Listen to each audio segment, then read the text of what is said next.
Well, I'm going to begin just by asking sort of how you sort of came to be involved in this project. I mean, how does one impress as well in a vocal audition? So they saw my movie Dope that I did, and yeah, they wanted me from that point.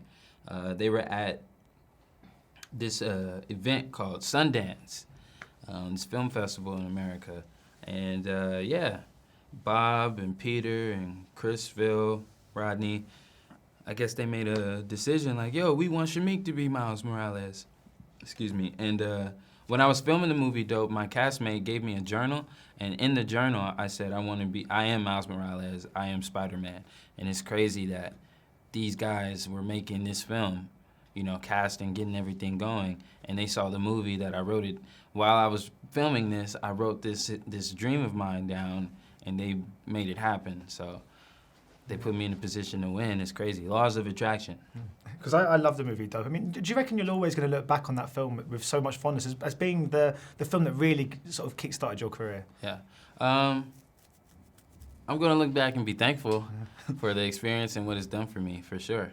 Always. And it looks incredible. What's it like for you to see bits of this, see it all come together? Because I guess when you're actually making this, you're sort of in a booth, sort of just using your voice. But when you actually see it all sort of come together and see the director's vision realised, I mean, it must be quite a surreal, quite amazing sort of thing to experience. It's quite amazing, mate. Yeah. Truly. Was that believable? That wasn't bad. Yeah. No, yeah, I just saw the movie like 2 days ago. So, dude, I mean, I'm blind. I forgot half of the stuff I said in this movie. I mean, we've been working on it for 2 years, so it was very refreshing. And what they've done with this, they've definitely taken it to another level. What you've seen is just like getting started. They go even further, you know, so, yeah. And one of my favorite things about Miles is his sort of semi-reluctance to be Spider-Man. Is that one of the things that drew you to him as well? I mean, he's such a, obviously it's an animation, but there's such a humanity to the character as well. Yeah, totally. Yeah, I mean, if you got bitten by a spider and there's already a Spider-Man, you know, and now you gotta be him, you know, and live up to what he's been doing, you know, and you have 2 days to do it, like, yeah, that's a responsibility right there. I wouldn't want to do it. You know what I mean? Like, imagine becoming president or king or something like that overnight as a 14-year-old boy. Like, you know what I mean? That's a responsibility, but this dude has to save universes, not just a country, you know what I'm saying? Like, so yeah. I mean, you're quite sort of ready for the reaction in the sense, I mean, people feel so protective and people adore kind of comic books sort of, and the movies that come out of sort of comic books and stuff, and people really love it. So are you quite ready to start meeting people and having this kind of, these new conversations with a whole kind of millions of people worldwide that are going to be so into this movie that you're making? Yeah, I'm ready. I've been having these conversations, totally. I've read extensive articles. When the trailer came out, people wrote kind of 1,000-word long articles dissecting every single thing and what this could mean and all the Easter eggs. And yeah. I was wondering if your knowledge prior to getting involved in this was like that, or have you really had to brush up on your kind of Marvel and kind of comic book universe, but sort of now you've sort of taken on this role? No, honestly, I saw Miles once. With an appearance. I didn't read any comics or anything like that, and when I booked it, like, I think the most important thing for being involved with this is passion and wanting to do the role and be the character, but I didn't really do a whole bunch of like research and whatnot. I just naturally love the character for obvious reasons, right? And I want to execute and deliver for the fans, yeah. And how significant has this year been for diversity in the superhero genre? I mean, obviously Black Panther came out this year, and now we've got a Black Spider-Man. I mean, these are things that they seem like so normal at the moment, but if you said this 10 years ago, it would have felt sort of unheard of in some ways. Well, this Spider-Man was not, there is a trend going on right now, but Miles Morales was created in 2011. This is before Black Panther came out, so. Yeah, I'm happy that things are that conversation is going on right now, and I'm looking forward to more original stories, more original superheroes and content, you know, to be developed. But I'm definitely thankful that I'm playing a character that was created before a trend happened. Just you know, because it's not just a ploy for money, you know what I mean, and just Black Panther did well, let's make a Black Spider-Man, you know. yeah, there was a message behind it, so it's cool. And also good to give kind of young children now and teenagers a chance for them to feel represented on screen, perhaps in a way maybe you weren't represented when you were sort of growing up, but you felt you weren't in this kind of world. Well, when I saw him for the first time, I was like, dude, he looks like me. Yeah. Like, I thought they took my face and animated it, you know? So I always felt like I was related to Miles, for sure.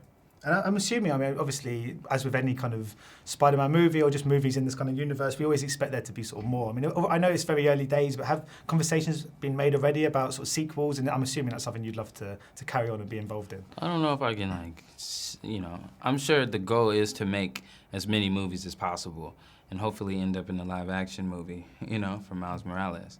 Yeah. Oh yeah, because obviously, I mean, the sort of geek in me. One of the first things I thought when I saw this was crossover. Obviously, we've got the Tom Holland Spider-Man, and now we've got the Miles Spider-Man. I just thought it would be so great to have a live action version of this. I was wondering, I mean, is that something that you'd like to do? Because that'd be such a whole departure, I suppose, in some ways. Yeah, you've seen Dope, and have you seen The Get Down? You probably haven't seen The Get Down. I have. I mean, my work as an actor speaks for us. You can imagine me as Miles Morales as a live action. It's not that hard. So I would love to be Miles Morales in a live action film, and I would love to play opposite of Venom. You know, Tom Hardy, you know, that would be the Spider-Man versus Venom that I imagine in my mind. Yeah, I'd like to see that. You know?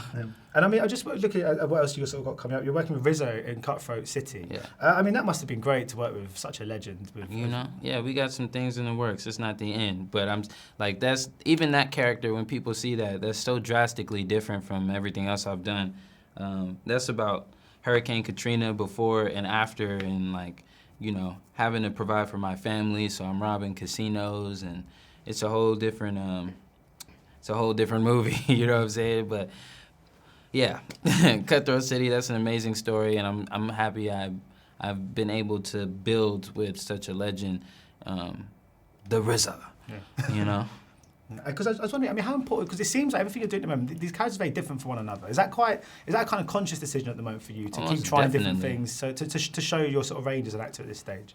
Acting is a part of my self-expression. I'm also making music, but next year I'll start releasing my visuals. I've been working all year on that.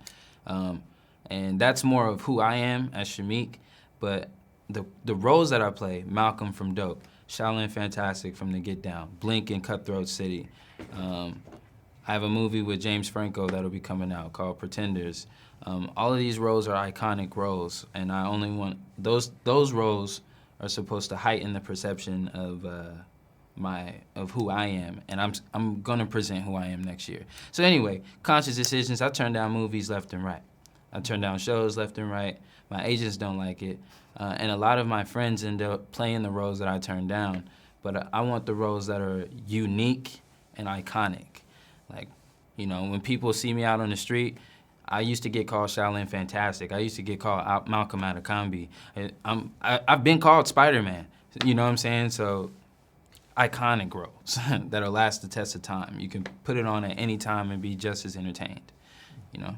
Yeah, so just verifying, I mean, because obviously you mentioned you've been doing this now for a few years, and then obviously you've got the music as well. Have you always been creative, right, from when you were really, really young? Is it 12, yeah. 12 years old? That's when I found out what I was capable of, yeah. I'm 23, so, you know, 12 to 23. I'm still working on it, but that's when I found out I could really dance, and everything kind of just went from there, you know. Well, thanks so much for your time, sir. Dude, thank you. Cheers, thank you so much. Cheers. Ladies and gentlemen, you're watching Hey You Guys! Hey You Guys, huh? Hey You Guys. Is that from the Goonies? It is indeed, yeah. Nice. Hey!